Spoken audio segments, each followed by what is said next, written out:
ہر pod cost شروع کرنے سے پہلے ہم اس عظیم کتاب نظریہ رنگ و نور کا مختصر تعارف ضرور پیش کریں گے۔ یہ کتاب عظیمی صاحب رحمت اللہ علیہ کی ایک منفرد روحانی اور سائنسی کاوش ہے، جس میں طبیعت اور نفسیات سے آگے پیراسائیکالوجی، شعور، تفکر، ارتکاز اور کائناتی قوانین پر روشنی ڈالی گئی ہے۔ اس کتاب میں بتایا گیا ہے کہ انسان کائنات میں کام کرنے والے فارمولوں کو کس حد تک سمجھ سکتا ہے اور ان سے اپنی زندگی کو بہتر، خوشگوار اور کامیاب کیسے بنا سکتا ہے۔ السلام علیکم، welcome to your own YouTube channel Melody of Divine. آج ہم حضرت خواجہ شمس الدین عظیمی رحمت اللہ علیہ کی عظیم کتاب نظریہ رنگ و نور کا مطالعہ کریں گے۔ آئیے اس کی روحانی گہرائی میں اترتے ہیں۔ واٹس ایپ چینل کا لنک ڈسکرپشن میں موجود ہے، ضرور جوائن کیجیے۔ بہت شکریہ اور وعلیکم السلام۔ آج کا جو ہمارا موضوع ہے نا وہ واقعی بہت خاص ہونے والا ہے۔ بالکل، اور گفتگو شروع کرنے سے پہلے ذرا ایک لمحے کے لیے اپنے ہاتھ کو دیکھیے، اسے چھو کر محسوس کریں یا پھر دیواروں کو دیکھیں، اپنے ارد گرد کی چیزوں پر نظر دوڑائیں۔ جی، آپ کو لگتا ہے کہ یہ سب انتہائی ٹھوس ہے نا؟ مطلب ہم سب کا یہی ماننا ہے کہ جو ہمیں ان دو آنکھوں سے نظر آ رہا ہے بس وہی واحد اور حتمی حقیقت ہے۔ ظاہر ہے ہماری مادی سوچ تو ہمیں یہی بتاتی ہے۔ ہاں، لیکن کیا ہو اگر میں آپ سے کہوں کہ جدید کوانٹم فزکس اور صدیوں پرانے جو روحانی علوم ہیں، یہ دونوں اس بات پر متفق ہیں کہ یہ سب جو آپ دیکھ رہے ہیں یہ دراصل ایک پروجیکشن ہے جو پہلے آپ کے دماغ کے اندر بن رہی ہے؟ بالکل، اور یہی وہ نقطہ ہے جہاں سے اصل سوچ کا آغاز ہوتا ہے۔ جی، تو آج کا ہمارا یہ روحانی مطالعہ کوئی محض ایک روایتی گفتگو نہیں ہے۔ آج ہم کائنات کے ان خفیہ دروازوں پر دستک دینے والے ہیں جن کے پیچھے ہماری اصل حقیقت چھپی ہوئی ہے۔ ہم نے اس مادی خول کو زندگی سمجھ لیا ہے، جبکہ اصل زندگی اس خول کے پار سانس لے رہی ہے۔ جی ہاں، اور اس مادی خول کے پار دیکھنے کا عمل ہی دراصل انسان کی سب سے بڑی کامیابی ہے۔ آج جس موضوع پر ہم بات کرنے جا رہے ہیں وہ کوئی سطحی فلسفہ نہیں ہے۔ بالکل نہیں۔ ہم زمان و مکان یعنی ٹائم اور اسپیس کی ان پرتوں کو کھولیں گے جنہیں عام انسانی عقل بظاہر نظر انداز کر دیتی ہے۔ ہم روزمرہ کی بھاگ دوڑ سے لے کر مراقبے کی ان گہری اور پراسرار سطحوں تک جائیں گے جہاں فزکس کے قوانین کی حدود ختم ہو جاتی ہیں۔ اور وہاں سے پھر روحانیت شروع ہوتی ہے؟ جی بالکل، پیراسائیکالوجی یا روحانیت کے قوانین اپنا کام شروع کر دیتے ہیں۔ یہ مادی جسم سے نکل کر اپنے باطن، اپنے اندر کے اصل انسان سے ملاقات کا سفر ہے۔ زبردست۔ تو اس سفر کا آغاز ہم وقت یعنی ٹائم سے کرتے ہیں۔ ہم سب وقت کو ایک بہتے ہوئے دریا کی طرح سمجھتے ہیں جو بس گزر رہا ہے۔ صحیح بات ہے۔ لیکن کتاب نظریہ رنگ و نور میں ایک انتہائی حیران کن بات لکھی ہے کہ زمان و مکان دراصل ایک لمحے کی تقسیم در تقسیم ہے۔ جی، یہی اس نظریے کی بنیاد ہے۔ اب مجھے یہ بات پوری طرح سمجھ نہیں آئی، ہم وقت کو ایک اطلاع کیسے کہہ سکتے ہیں؟ اسے سمجھنے کے لیے آپ ایک فلمی ریل کا تصور کریں۔ جب آپ سنیما اسکرین پر کوئی فلم دیکھتے ہیں تو آپ کو لگتا ہے کہ ہیرو مسلسل بھاگ رہا ہے، ایک روانی ہے۔ جی، وہ ایک موشن پکچر ہوتی ہے۔ ہاں، لیکن اگر آپ اس پروجیکٹر کے اندر جا کر اس ریل کو دیکھیں تو وہ دراصل ساکت تصویروں کا ایک سلسلہ ہوتا ہے۔ ایک سیکنڈ میں 24 تصویریں یا فریمز تیزی سے گزرتے ہیں۔ اچھا، یعنی وہ الگ الگ فریمز ہوتے ہیں؟ بالکل، اور آپ کا دماغ ان تصویروں کے درمیان موجود خالی جگہ یا خلا کو نظر انداز کر کے اسے ایک مسلسل حرکت سمجھ لیتا ہے۔ روحانیت ہمیں بتاتی ہے کہ یہ کائنات بھی بالکل اسی طرح کام کر رہی ہے۔ واہ، یعنی ہر لمحہ ایک الگ تصویر ہے؟ جی ہاں، ہر ایک لمحہ، ہر ایک سیکنڈ دراصل ایک فریم ہے، ایک اطلاع ہے جو کائناتی سرور سے ہمارے دماغ پر ڈاؤن لوڈ ہو رہی ہے۔ مطلب ہم ایک سرور سے مسلسل کنیکٹڈ ہیں؟ بالکل، جب ہم کہتے ہیں کہ لمحے کی تقسیم در تقسیم تو اس کا مطلب ہے کہ اگر آپ وقت کی اس رفتار کو سست کر کے دیکھیں، اس فریم کو روک کر دیکھیں تو وقت نام کی کوئی ٹھوس چیز نہیں ہے، بلکہ یہ صرف لہروں کی صورت میں آنے والی کمانڈز یا اطلاعات کا ایک تسلسل ہے۔ ایک منٹ رکیے، مطلب اگر وقت واقعی محض اطلاع ہے اور ہمارا دماغ ایک ریسیور کی طرح اسے ڈاؤن لوڈ کر رہا ہے، تو پھر اس کا جسمانی اثر کیوں ہوتا ہے؟ آپ کا اشارہ کس طرف ہے؟ مطلب اگر میں سارا دن کام کرتا ہوں تو شام تک میں جسمانی طور پر تھک کیوں جاتا ہوں؟ میری گھڑی مسلسل کیوں ٹک ٹک کر رہی ہے؟ میرے بال کیوں سفید ہو رہے ہیں؟ صحیح۔ اگر وقت صرف ایک ڈاؤن لوڈنگ کا عمل ہے تو ہم طبی طور پر بوڑھے کیوں ہوتے ہیں؟ یہ ایک بہت ہی منطقی اور شاندار سوال ہے۔ اس کا جواب اس بات میں چھپا ہے کہ وہ جو اطلاع ہے وہ محض کوئی خبر نہیں ہے، بلکہ وہ ایک طاقتور کائناتی کمانڈ ہے۔ اچھا، کمانڈ ہے؟ جی، اب دیکھیں، جب آپ اپنے کمپیوٹر پر کوئی بہت بڑی اور ہیوی فائل ڈاؤن لوڈ کرتے ہیں تو کیا ہوتا ہے؟ ظاہر ہے پروسیسر پر زور پڑتا ہے۔ بالکل، پنکھا تیزی سے گھومنے لگتا ہے اور کمپیوٹر کی مشینری یا ہارڈ ویئر گرم ہو جاتا ہے نا؟ ہاں، بالکل ایسے ہی ہوتا ہے۔ وہ فائل تو صرف ڈیٹا یا انفارمیشن ہے، لیکن اس کا اثر اس مشین پر پڑ رہا ہے۔ بالکل اسی طرح کائنات سے آنے والی یہ مسلسل اطلاعات اور لہریں ہمارے جسمانی ہارڈ ویئر پر اثر انداز ہوتی ہیں۔ تو ہمارا جسم وہ ہارڈ ویئر ہے؟ جی ہاں، یہ اطلاعات بتاتی ہیں کہ خلیات نے کب ٹوٹنا ہے، کب بننا ہے اور کب کمزور ہونا ہے۔ انسان کا تھکنا یا بوڑھا ہونا ان لہروں کے دباؤ اور اس مسلسل پروسیسنگ کا نتیجہ ہے۔ کیا بات ہے! لیکن اب رہا سوال یہ کہ ان لہروں کا اصل منبع یا سورس کیا ہے؟ مطلب یہ سرور کہاں ہے؟ دیکھیں، مادے سائنس آپ کو صرف خلیات اور نیورونز تک لے جائے گی۔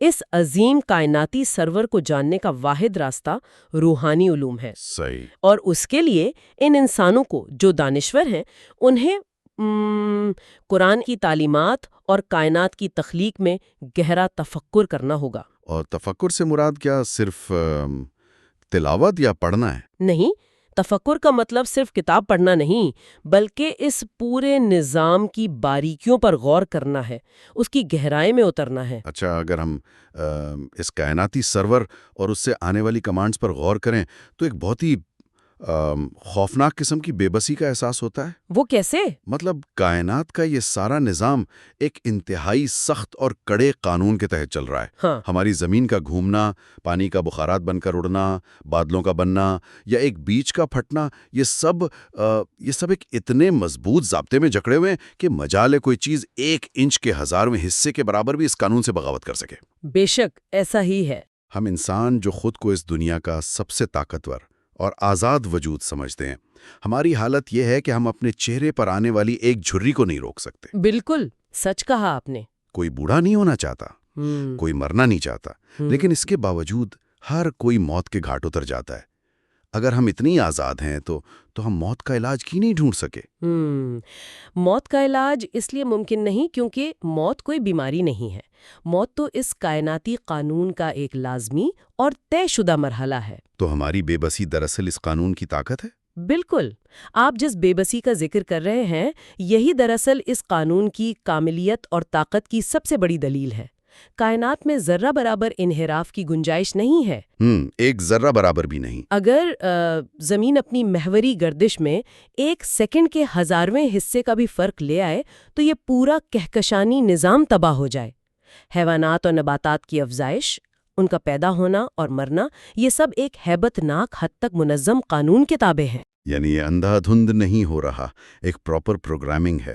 جی، انسان اس پورے نظام میں شعور کا حامل ہونے کے باوجود پیدائش اور موت کے معاملے میں بالکل ویسا ہی مجبور ہے جیسے ایک پودا یا پتھر۔ یہی مجبوری تو سب سے بڑا سوالیہ نشان ہے۔ کچھ لوگ جو اس کائناتی نظام کو تو مانتے ہیں لیکن کسی خالق کا اقرار نہیں کرنا چاہتے، وہ بڑے آسانی سے ساری بحث کو ایک لفظ میں سمیٹ دیتے ہیں۔ ہاں، وہ نیچر کہہ دیتے ہیں۔ بالکل، وہ کہتے ہیں یہ سب نیچر ہے۔ کیا یہ صرف ایک دھوکہ نہیں ہے؟ مطلب آپ ایک ایسی چیز جو اتنی شاندار اور منظم ہے اسے ایک اندھی قوت یعنی نیچر کا نام دے کر جان کیسے چھوڑا سکتے ہیں؟ دیکھیں، جو لوگ خالق کا انکار کر کے اسے محض نیچر کا نام دیتے ہیں وہ دراصل ایک بہت بڑے نفسیاتی مغالطے کا شکار ہیں۔ مغالطہ کیسے؟ اصول تفکر یہ ہے کہ جب تک کسی چیز کا وجود ہی نہ ہو اس کا انکار ممکن ہی نہیں۔ آپ کسی ایسی شے کو جھٹلا کیسے سکتے ہیں جو سرے سے موجود ہی نہ ہو؟ واہ، یہ تو بہت گہری بات ہے۔ مطلب انکار کے لیے وجود کا ماننا ضروری ہے۔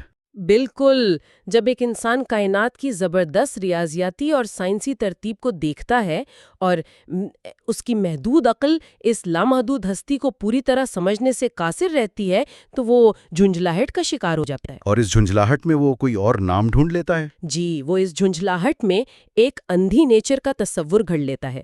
لیکن غور کیجئے، کیا ایک اندھی بے شعور نیچر اتنی گہری اور مربوط پروگرامنگ کر سکتی ہے؟ بالکل نہیں کر سکتے۔ پانی کے جمنے کا درجہ حرارت، سورج کے فاصلے، کشش ثقل کی شدت، یہ سب اتنی باریکی سے طے شدہ ہیں کہ ان کے پیچھے ایک انتہائی اعلیٰ درجے کا شعور اور ارادہ صاف نظر آتا ہے۔ صحیح۔ لہٰذا ان کا نیچر کو ماننا دراصل لاشعوری طور پر اسی لازوال ہستی کا اقرار ہے جسے کوئی اللہ، کوئی خدا اور کوئی بھگوان کے نام سے پکارتا ہے۔ یہ بات بہت وزن رکھتی ہے واقعی۔ انکار کے لیے بھی پہلے کسی تصور کا موجود ہونا لازمی ہے۔ چلیں، اگر کائنات کا نظام اتنا سخت اور کنٹرولڈ ہے تو اس میں انسان کا اپنا کیا مقام ہے؟ جی، یہ ایک اہم سوال ہے۔ بائیولوجی تو ہمیں بتاتی ہے کہ ہم خلیات، ہڈیوں اور گوشت کا مجموعہ ہیں، لیکن کتاب میں ایک ایسی بات لکھی ہے جس نے میرے رونگٹے کھڑے کر دیے۔ مصنف کہتے ہیں کہ یہ گوشت پوشت کا جسم جس پر ہم اتنا غرور کرتے ہیں، یہ تو اصل انسان ہے ہی نہیں۔ بالکل صحیح کہا۔ وہ کہتے ہیں کہ جس کی پرورش میں ہم ساری زندگی گزار دیتے ہیں، یہ محض ایک لباس ہے۔ اسے ایک سائنسی حقیقت کے تناظر میں دیکھتے ہیں۔ انسانی جسم کے خلیات ہر وقت مرتے ہیں اور نئے بنتے رہتے ہیں۔ جی، سیلز ری جنریٹ ہوتے ہیں۔ بالکل، ہر 7 سے 10 سال میں آپ کا پورا جسمانی خول، آپ کی ہڈیاں، آپ کا خون، ایک ایک خلیہ مکمل طور پر نیا ہو چکا ہوتا ہے۔ تو اگر انسان صرف یہی گوشت اور ہڈیاں ہیں تو وہ شخص جو 10 سال پہلے تھا وہ تو مکمل طور پر مر چکا۔ جی ہاں، مادی لحاظ سے وہ مر چکا۔ پھر آپ کو اپنے بچپن کی یادیں کیسے محفوظ ہیں؟ وہ کون سی چیز ہے جو اس بدلتے ہوئے جسم کے اندر ایک مستقل وجود رکھتی ہے؟ یہ تو سوچنے والی بات ہے۔ روحانیت بتاتی ہے کہ وہ جو مستقل وجود ہے وہ آپ کی روح یا اصل انسان ہے۔ یہ گوشت و پوست کا جسم واقعی صرف اور صرف ایک مادی لباس ہے جسے اس کائناتی ماحول میں رہنے کے لیے آپ نے پہنا ہوا ہے۔ اوہ، ارے رکیے ذرا، اگر میرا یہ پورا مادی جسم ہر چند سال بعد تبدیل ہو رہا ہے اور میں یہ جسم ہوں ہی نہیں، تو اس کا مطلب ہے کہ جس طرح میں نے آج یہ قمیض پہنی ہوئی ہے، میرا جسم بھی بالکل اسی قمیض کی حیثیت رکھتا ہے۔ جی، 100% ایسی ہی بات ہے۔ اور ہم نے اپنی پوری زندگی اس قمیض کو استری کرنے، اس پر پرفیوم لگانے اور اسے سجانے میں گزار دی، اور اس قمیض کو پہننے والے اصل انسان کو کبھی مڑ کر بھی نہیں دیکھا۔ آپ نے اس تلخ حقیقت کو بالکل درست الفاظ میں بیان کیا ہے۔ ذرا سوچئے نا، جب آپ ایک کوٹ یا قمیض اتار کر کھونٹی پر لٹکا دیتے ہیں تو کیا اس قمیض میں خود بخود حرکت کرنے، بولنے یا سوچنے کی کوئی صلاحیت ہوتی ہے؟ بالکل نہیں، وہ تو بے جان کپڑا ہے۔ وہ اس وقت تک حرکت کرتی ہے جب تک آپ کا جسم اس کے اندر ہوتا ہے۔ بالکل اسی طرح جب وقت مقررہ پر وہ اصل انسان اس مادی جسمانی لباس کو اتار کر ایک طرف کر دیتا ہے تو ہم اسے موت کہتے ہیں۔ واہ، یعنی جسم وہیں پڑا رہتا ہے لیکن پہننے والا نکل جاتا ہے۔ جی، جسم وہیں بستر پر پڑا ہوتا ہے، اس کی آنکھیں موجود ہوتی ہیں، دماغ موجود ہوتا ہے، دل کا گوشت موجود ہوتا ہے، لیکن اس میں کوئی حرکت نہیں رہتی، کیونکہ حرکت تو اس لباس میں تھی ہی نہیں۔ حرکت تو اس اصل انسان کی تھی جو اب وہ لباس اتار کر جا چکا ہے۔ یہ تو سب کچھ بدل دینے والا تصور ہے۔ نظریہ رنگ و نور کی سب سے بڑی دعوت یہی ہے کہ اپنے اس عارضی لباس کی قید سے ذہنی طور پر آزاد ہوں اور اس اصل انسان کو پہچاننے کی کوشش کریں جو اس سارے نظام کو متحرک کر رہا ہے۔ یہ تصور واقعی ذہن کے بند کواڑ کھولنے والا ہے۔ اور اگر ہم لباس اور مادی اشکال کی بات کر رہے ہیں تو پھر ہمیں اپنے ارد گرد کی دنیا کو بھی اسی نظر سے دیکھنا پڑے گا، ہے نا؟ بالکل، ہمیں اپنی نگاہ وسعت دینی ہوگی۔ کتاب کے ایک حصے میں زمین کو ایک تخلیقی کوکھ قرار دیا گیا ہے اور ذرات کے شعور کی بات کی گئی ہے۔ ہم تو ہمیشہ سے یہی سمجھتے آئے ہیں کہ شعور یا سوچنے سمجھنے کی صلاحیت صرف انسانوں اور شاید کچھ حد تک جانوروں میں ہے۔ یہ ہماری محدود سوچ ہے۔ لیکن مصنف کا دعویٰ ہے کہ اس کائنات کی ہر مخلوق باشعور ہے۔ نباتات یعنی پودے اور جمادات یعنی پتھر تک آپس میں گفتگو کرتے ہیں۔ مجھے معاف کیجیے گا، لیکن پودوں اور پتھروں کا آپس میں گفتگو کرنا یہ تو کسی بچوں کی کہانی یا دیوملائی داستان جیسا لگتا ہے. یہ کیسے ممکن ہے؟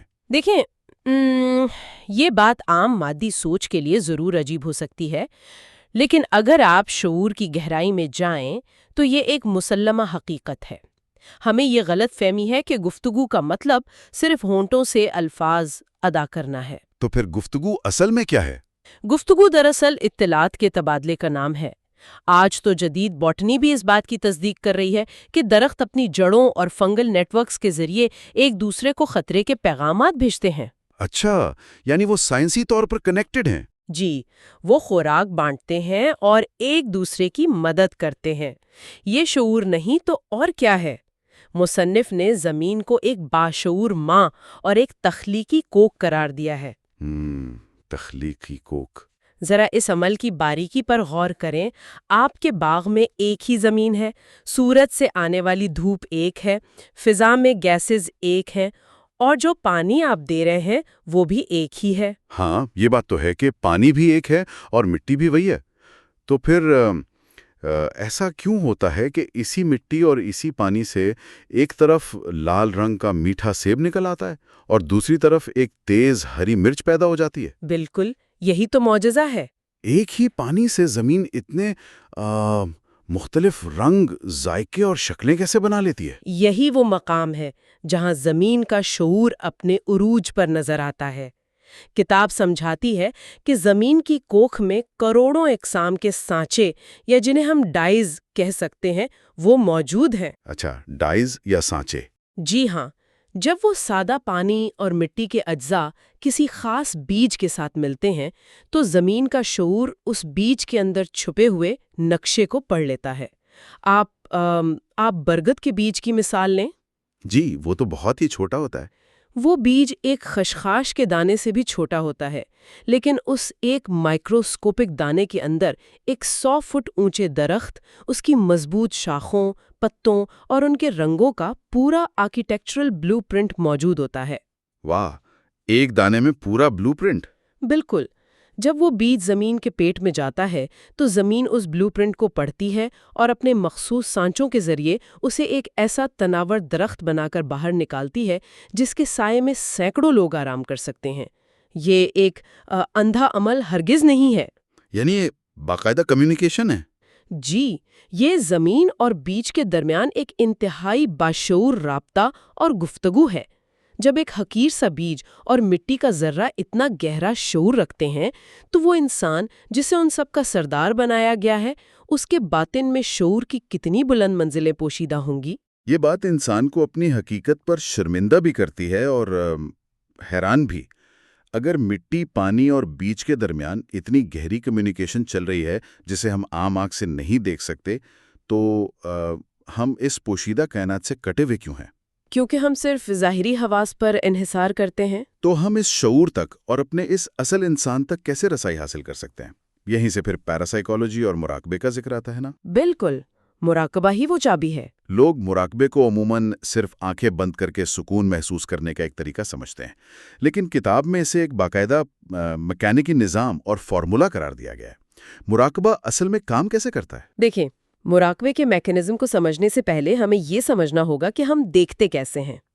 ہمارا عام تصور جو ہمیں اسکولوں کی بیولوجی میں پڑھایا جاتا ہے وہ یہ ہے کہ سامنے کوئی چیز پڑی ہے، اس سے روشنی ٹکرا کر ہماری آنکھ کے پردے پر پڑتی ہے اور ہم اس چیز کو دیکھ لیتے ہیں. جی، یہی ریفلیکشن کا قانون ہے، یعنی ہم براہ راست باہر دیکھ رہے ہیں. ہاں، لیکن روحانیت اور پیراسائیکالوجی کا قانون اس کے بالکل برعکس کام کرتا ہے. یہ قانون کہتا ہے کہ آپ براہ راست کسی بیرونی چیز کو نہیں دیکھتے. ہیں؟ براہ راست نہیں دیکھتے؟ جی نہیں. جب کوئی اطلاع یا لہر آپ تک پہنچتی ہے تو سب سے پہلے آپ کے اندر، آپ کے باطن میں اس شے کا عکس بنتا ہے، اور پھر وہ عکس آپ کے ذہن کی اسکرین پر باہر کی طرف ظاہر ہوتا ہے. ایک سیکنڈ، مجھے اسے ذرا ہضم کرنے دیں. مطلب میری آنکھیں کھڑکیاں نہیں ہیں جن سے میں باہر جھانک کر دنیا کو دیکھ رہا ہوں، بلکہ یہ آنکھیں اور میرا دماغ دراصل ایک پروجیکٹر ہیں. بالکل، آپ نے بالکل صحیح سمجھا. تصویر پہلے میرے اندر بنتی ہے اور پھر میرا ذہن اسے پروجیکٹ کر کے مجھے یہ دکھاتا ہے کہ وہ چیز باہر موجود ہے. یہ تو بالکل سائنس فکشن والی بات ہو گئی. بظاہر ایسا ہی لگتا ہے. اس کا مطلب ہے کہ جو میں باہر دیکھ رہا ہوں وہ دراصل میرے اندر کی ایک تصویر ہے۔ یہ کوئی سائنس فکشن نہیں، بلکہ کائنات کا سب سے بڑا سائنسی اور روحانی سچ ہے، اور یہی پیراسائیکالوجی کی بنیاد ہے۔ واہ! یہ کائنات لہروں کا ایک سمندر ہے، اور روحانیت کا پورا میکینیکی نظام انہی لہروں پر چلنے والی گراریوں کی طرح کام کرتا ہے۔ ہم اپنی ظاہری آنکھوں اور حواس سے صرف اس حد تک دیکھ سکتے ہیں جہاں تک ہماری مادی پروجیکشن کام کرتی ہے۔ تو پھر مراقبہ اس میں کیا کردار ادا کرتا ہے؟ اب مراقبہ کیا کرتا ہے؟ جب ایک طالب علم ایک پرسکون جگہ پر بیٹھ کر اپنی آنکھیں بند کرتا ہے تو وہ دراصل اس بیرونی دنیا کے پروجیکٹر کو عارضی طور پر سوئچ آف کر دیتا ہے۔ اچھا، یعنی باہر کا پروجیکٹر بند کر دیا؟ جی، جب بیرونی دنیا کا شور اور خلل ختم ہوتا ہے اور وہ اپنی تمام تر توجہ ایک نقطے پر مرکوز کرتا ہے تو اس کے باطنی حواس یعنی اندر کا وہ اصل ریسیور جاگ اٹھتا ہے۔ سبحان اللہ! وہ بظاہر خاموش بیٹھا ہوتا ہے، لیکن اس کی روحانی گراریاں ان کائناتی لہروں کے ساتھ جڑ جاتی ہیں۔ اس طرح وہ غیب کی دنیا کا سفر کرنے کے قابل ہو جاتا ہے اور ان حقائق کو دیکھنا شروع کر دیتا ہے جو عام مادی آنکھ سے چھپے ہوئے ہوتے ہیں۔ آج کی گفتگو میں ذہن کے اتنے دریچے کھولے ہیں کہ اسے سمیٹنا واقعی مشکل لگ رہا ہے۔